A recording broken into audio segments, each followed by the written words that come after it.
नमस्कार, मी भूमिका राष्ट्रभूमीमध्ये तुमचं मनपूर्वक स्वागत। धाराशिव जिल्ह्यात पद्मसिंह पाटीलचे एक हातीस वर्चस्व होते।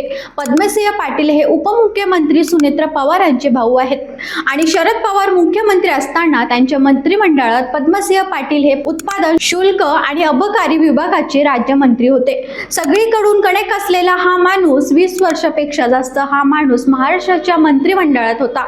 या माणसाच्या दंडमशाहीच्या अनेक कहाण्या धाराशिवच्या मित्रांकडून ऐकलेल्या आहेत, पण हा माणूस प्रत्यक्ष तेव्हा कळला तेव्हा पवनराजे निंबाळकर आणि त्याचा ड्रायव्हर समद काझी या दुहेरी खाण खटल्यात सीबीआयने याला अटक केली। तेव्हा ही उस्मानाबाद मतदारसंघातून खासदार म्हणून निवडणूक आलेला होता। 1991 मध्ये पवनराजे जिल्हा परिषद सदस्य झाले आणि अध्यक्षपदाचे दावेदार होते, मात्र त्यांना मुद्दाम अध्यक्ष होऊ दिले गेले नाही अशी त्या काळात चर्चा होती।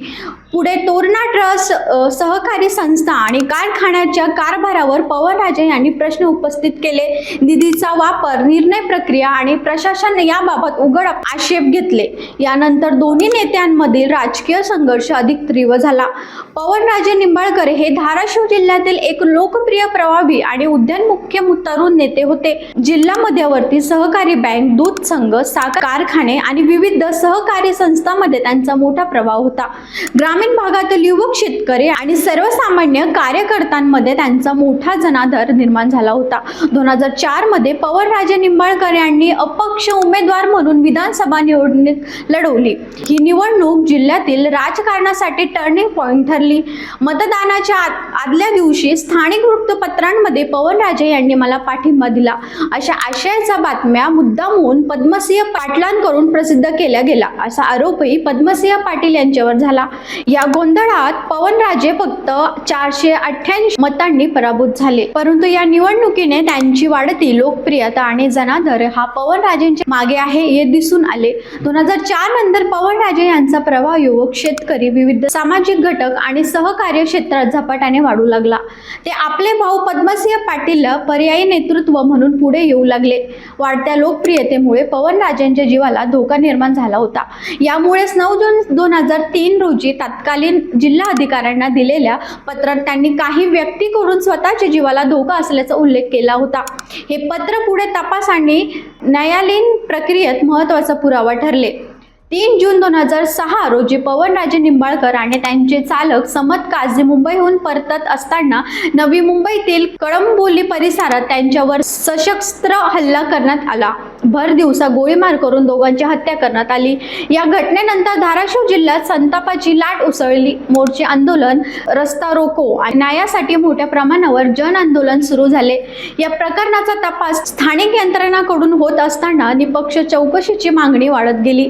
समाजसेवक अण्णा हजारे यांनीही या प्रकरणात हस्तक्षेप करत न्यायासाठी आंदोलन केले। जनतेच्या दबावामुळे अखेर तपास अन्वेषण विभागाकडे सीबीआय सोपवण्यात आला।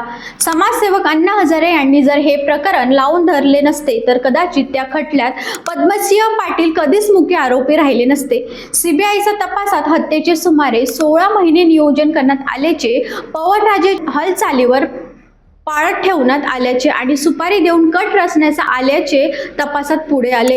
आर्थिक व्यवहार, फोन रेकॉर्ड, साक्षीदाराचे जबाब आणि इतर पुराव्याच्या आधारे तपासाची दिशा स्पष्ट होत गेली। या प्रकरणात तत्कालीन मंत्री डॉक्टर पद्मसिंह पाटील यांच्यासह अनेक आरोपींना अटक करण्यात आली। या अटकेनंतर पद्मसिंह पाटील आणि त्यांच्या पक्षाचे त्यांची पाठराखण करत गल्ली ते दिल्ली सुनियोजित आंदोलन केली। लाभार्थी टोळ्यांची पद्मसिंहांची प्रत्येक टप्प्यावर पाठराखणच केली। आता या टोळ्यांची जात कुठली होती ते विचारू नका, कारण या प्रकरणात मारणारा आणि मरणारा हे दोन्ही एकाच जातीचे होते आणि तेव्हा मराठवाड्यात इतका जातीवाद पेरला नव्हता। त्यानंतर सीबीआय तपासात नगरसेवक, व्यापारी, मध्यस्थ आणि शूटर यांचा सहभाग तपासात समोर आला। आरोपी पारसमल जैन हा माफीचा साक्षीदार झाल्यानंतर खटल्याला महत्त्वाचे वळण मिळाले। त्याच्या जबाबामुळे कट आर्थिक व्यवहार आणि आरोपींमधील संबंधाविषयी तपास यंत्रणांना महत्त्वाचे धागेदोरे मिळाले। वडिलांच्या हत्येच्या वेळी ओमराजे निंबाळकर अवघे 20 वर्षाचे होते। कुटुंबातील ज्येष्ठ पुत्र म्हणून त्यांच्यावर मोठी जबाबदारी आली। या घटनेनंतर त्यांनी सक्रिय राजकारणात प्रवेश केला. वयात 26व्या वर्षी बाळासाहेब ठाकरेंनी त्यांना संधी दिली आणि ते आमदार झाले आणि पुढे खासदार म्हणून निवडून आले. हा केवळ राजकीय म्हणता येणार नाही तर न्यायासाठीचा संघर्षाचाही म्हणावा लागेल. तब्बल 20 वर्ष या खटल्याचा न्यायिक अपरावेश झाला. आता 20 जूनला याचा निकाल लागणार असून आरोपींना मृत्यूदंडाची शिक्षा होईल याची शक्यता जास्त आहे. या काळात धाराशिव जिल्ह्यातील सर्वसामान्य नागरिक, कार्यकर्ता आणि विविध समाज घटक निंबाळकर कुटुंबाच्या पाठीशी ठामपणे उभे राहिले. स्वर्गीय बाळासाहेब ठाकरे आणि स्वर्गीय विलासराव देशमुख यांनीही या कुटुंबाला नैतिक आधार दिला होता असे अनेकदा सांगितले जाते. काँग्रेस ठामपणे निंबाळकर कुटुंबियांना न्याय देण्यासाठी त्यांच्या मागे ठामपणे उभे राहिली, तर शिवसेनेही पद्मसिंह पाटलांच्या विरोधात ओमराजे निंबाळकरांना राजकीय बळ दिले. तरीही आज ओमराजे उद्धव ठाकरेंना सोडून शिंदे सोबत जात आहेत अशी बातमी दिसत आहेत. याबद्दल तुम्हाला काय वाटते कमेंट करून नक्की सांगा. तसेच या व्हिडिओला लाईक करा, शेअर करा आणि आमच्या चॅनलला सबस्क्राईब करायला विसरू नका.